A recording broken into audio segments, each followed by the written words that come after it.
Well, as we can see, the pools are a place where people just like to chill and hang out, enjoy the sunshine and that.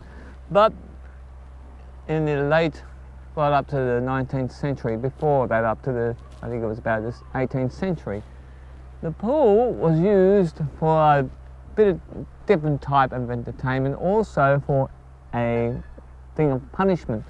What they used to do for some criminal offences, they used to duck people in the pond here. They would erect a sort of scaffold thing with a something like a ducking tool. They put a board that ducks in, a bit like a seesaw, strap the person in the end, a whole lot of people would be pulling, and they duck the person in the water. So the townsfolk used to come and have a watch. It'd be their entertainment for the day, and but they stopped that, thankfully. The last execution that happened in Litchfield was in 1810, where 3 men were hanged for forgery. So it's come a long way in the terms of punishment for criminal offences. So yes, but ducking, I don't know how long they put the person in the water before they put them back up again. Wouldn't have been pleasant, particularly in winter.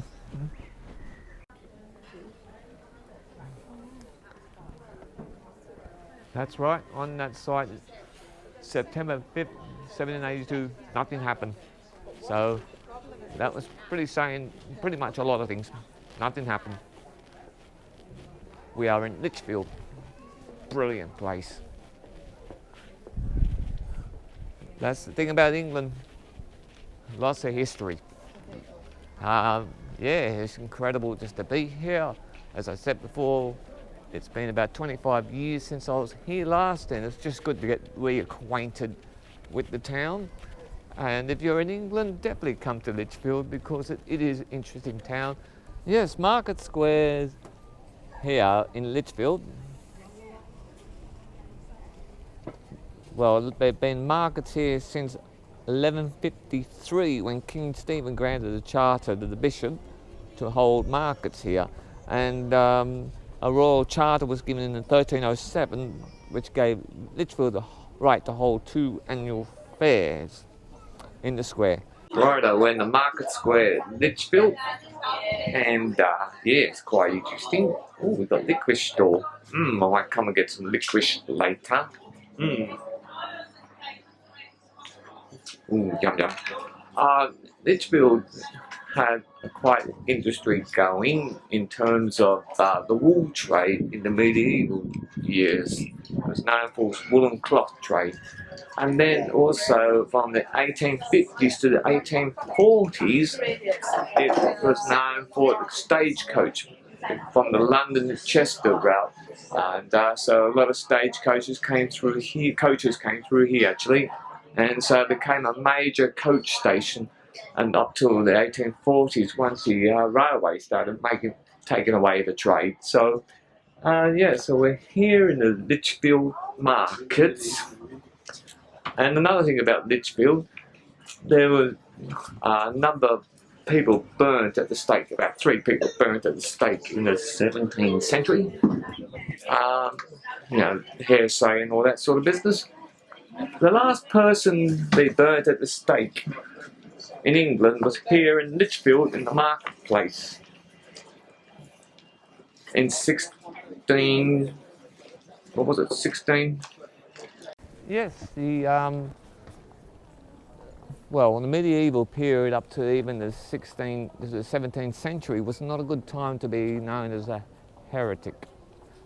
There have been a number of people burned at the stake here in Litchfield, 3 people, but the last person who was burnt at the stake in England was burnt in the marketplace here in 1612. Today Litchfield is a very bustling town, tourists and locals going about their business.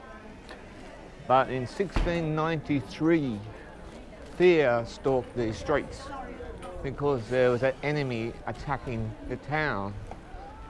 That was the bubonic plague. that came into the town and swept in and took out 1/3 of Litchfield's population. So you can imagine what it was like to be in Litchfield, the plague, and people are just dying. And the cry, "Bring out your dead, bring out your dead," would be something that was heard through the street. It would have been very, very difficult time. One way to get in Litchfield is by train. That was my journey in Litchfield. It was great to be there and have a look-see. Now we're going to catch a train back to Birmingham and get something to eat.